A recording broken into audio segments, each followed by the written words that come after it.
Jednou z najväčších otázok dnes, ktorú riešime v Európe, je otázka, kto je to človek. A vidíme tu veľké pokušenie človeka zdegradovať z tej hodnoty, dôstojnosti osoby, ktorú má možno na nejaký predmet užívania, na nejaký predmet vôbec, až na tovar vôbec. A tak sa skúsme chvíľku pozrieť na to, že aký je zámer Boha s človekom a v čom spočíva tá dôstojnosť človeka ako osoby. Chápame Boha ako toho, ktorý je jeden a nie je sám, Boha, ktorý je vzťahom osôb, láskavým vzťahom osôb a to všetko bolo prenesené aj do nás, do človeka. Človek je osobou, to znamená niečo, čo má v sebe zmyslovú rovinu, telesnú, potom možno citovú, potom rozumovú, potom duchovnú a to všetko je poprepletané dohromady v originálnom takom rozmere každého jedného z nás.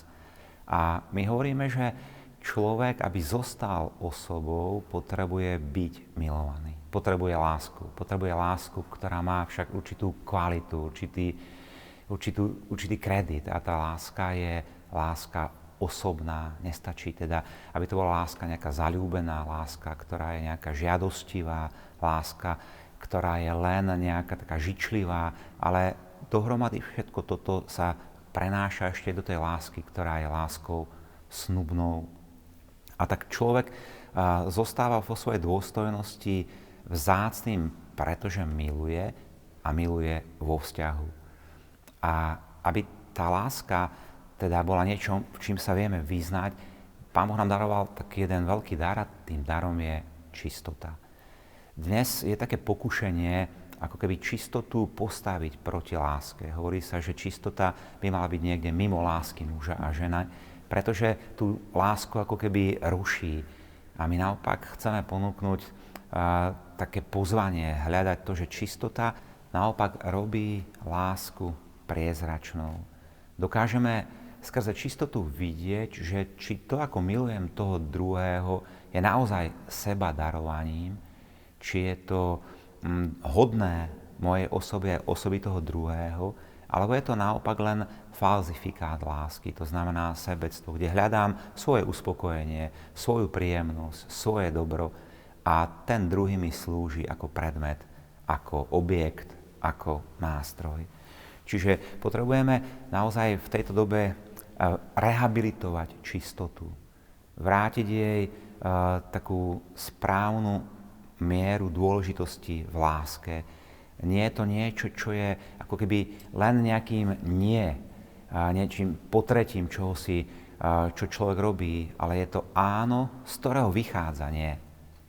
Čistota, ktorá je veľkým darom, sa prejavuje v našich životoch v takých dvoch rozmeroch. Jeden rozmer je rozmer hanblivosti a druhý rozmer je rozmer zdržanlivosti. Hanblivosť sme dostali ako taký dar od Boha, seba obranu toho, aby to, kým sme, to naše telesné, intímne, súkromné, to, čo má mať určité hranice, sa nestalo verejným a do čoho nehľadia tí, ktorí do toho hľadieť nemajú.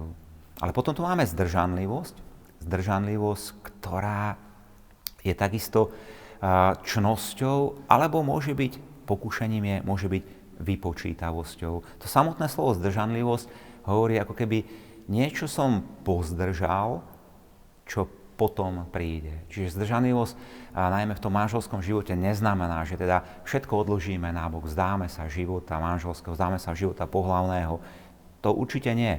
Ale znamená to, že niečo, čo je bežné v určitých obdobiach, ktoré v manželstve sú veľakrát obdobími periodickými, pretože biologická plodnosť ženy je periodická a teda aj tá pozvánka žiť zdržanlivosť je pozvánkou periodickou.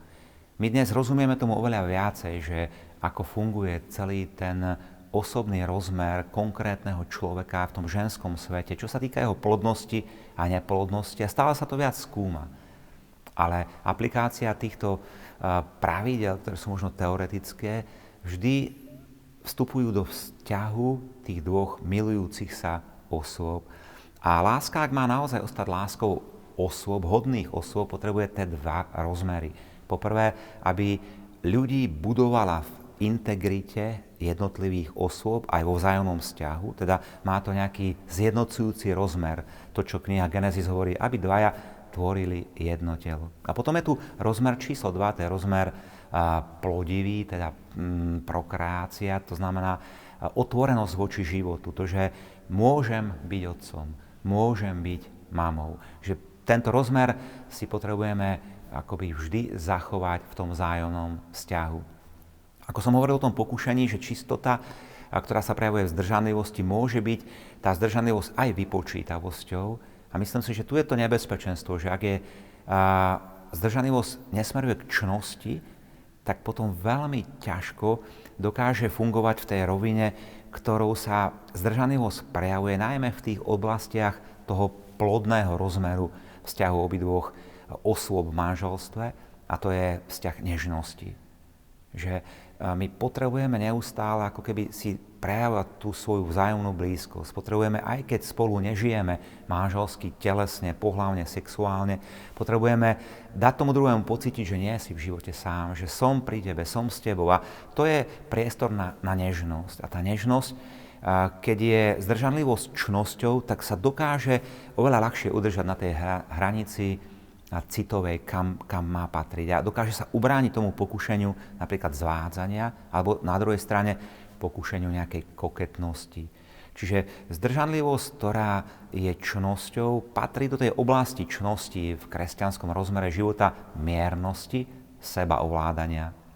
Viem, že zdržanlivosť nie je jednoduchou záležitosťou, že to človeka čo si stojí, je to nejaká obeta, je to nejaká námaha, zápas, ktorý vedieme.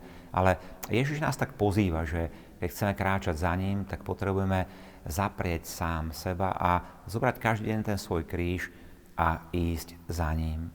Takže si to tak skúsme zhrnúť, že prečo byť zdržanlivý, prečo sa oplatí hľadať rozmer toho všetkého. Pretože zdržanlivosť nám pomáha žiť čistotu. Čistota nám pomáha žiť lásku.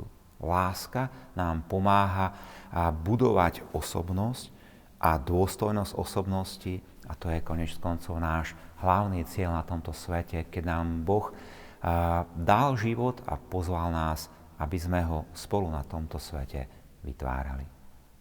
Hovorili sme spolu o zdržanlivosti z rozmeru mňa ako kňaza, to je jedna stránka, ale potom je tu rozmer vás, ktorí žijete v manželstve ako muž a žena a cirkev učí nejaké učenie, nejaké poznanie, ktoré sa stále vyvíja, stále buduje a to poznanie nie je len nejaké teoretické, ale poznanie je, ktoré sa rodí zo vzťahu v láske. A to je niečo, čo máte v rukách vy, čo v každom tom originálnom manželskom príbehu sa ako keby znovu a znovu žije, znovu a znovu objavuje, znovu a znovu zápasy s tým pokušením, vzdať to, odložiť to na bok, urobiť si nejaké skratky. Takže veľmi sa tak teším z toho, že môžeme znova pripomenúť tú pravdu, že aj Boha nemôžeme poznať len teoreticky, Boha poznáme, keď s ním vstúpime do vzťahu. A on toto do nás vložil, do vzťahu v manželstve, do ľudskej lásky, že mnohé veci sa objaví len vtedy, keď sa budú žiť a keď sa podarí nám vstúpiť do tých priestorov, ktoré sme sa tu snažili naznačiť.